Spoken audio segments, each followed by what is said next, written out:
Howdy, cowboys and cowgirls. We are in the end of the day in Silverton, Colorado. And we just ate dinner here at the Handlebars restaurant, made famous by many 4x4 YouTube creator. And this is how I do about it. And now I'm shooting a video and being a 4x4 driver here, which we've been doing for the last 5 hours. We just, without getting specifics, but we made a loop through the Silverton mining district, and I was here 15 years ago. I'll tell you what, the roads have got a lot rougher.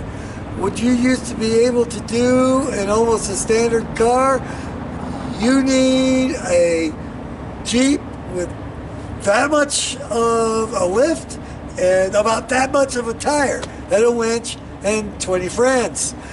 So I'm not saying it's impossible, but unfortunately for the casual backcountry person like Evelyn and I, it's just not going to happen. So we're going to change plans again for tomorrow, but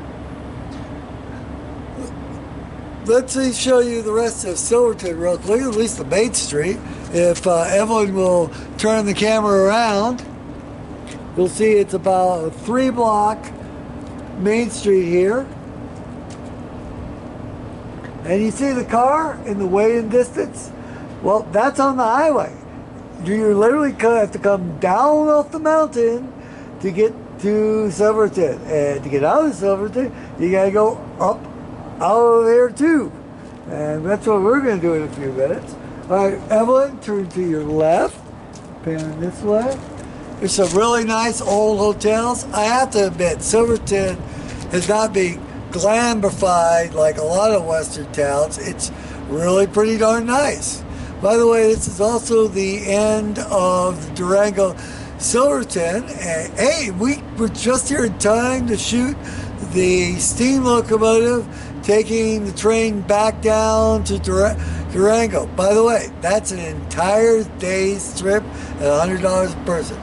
I did it some 10 to 15 years ago. It was fantastic. You come up here, I definitely recommend it.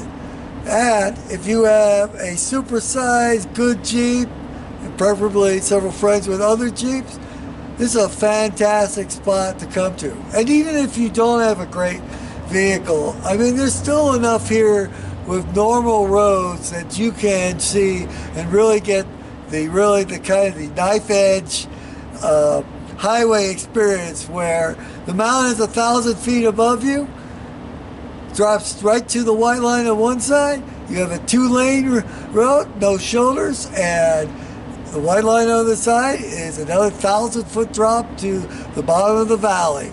Yeah, that's like it is. Anyways, I mean, there's not really much more today except that we did start in Dolores. We just kind of drove up here in the morning. Oh, there is one thing I do have to tell you about Dolores.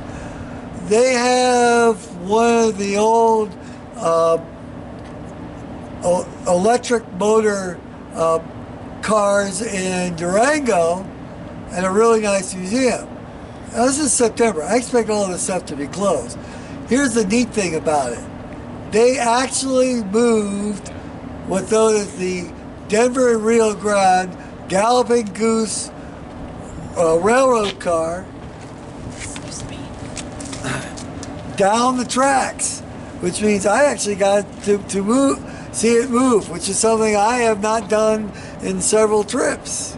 So that was neat. The museum was fantastic too, and several of the people there were volunteers of the railway, and it was really interesting to talk to them. They had a ton of knowledge about railroads, scenic railroads, and the scenery and locations around here. So it's really special experience. All right. Well, I should wrap it up. It's kind of getting cold, and it's getting late. This is Danusa without his cowboy hat, saying good night And I hope you enjoyed this monologue about our day 12 and showing you what Silverton, Colorado looks like after dark. Bye for now.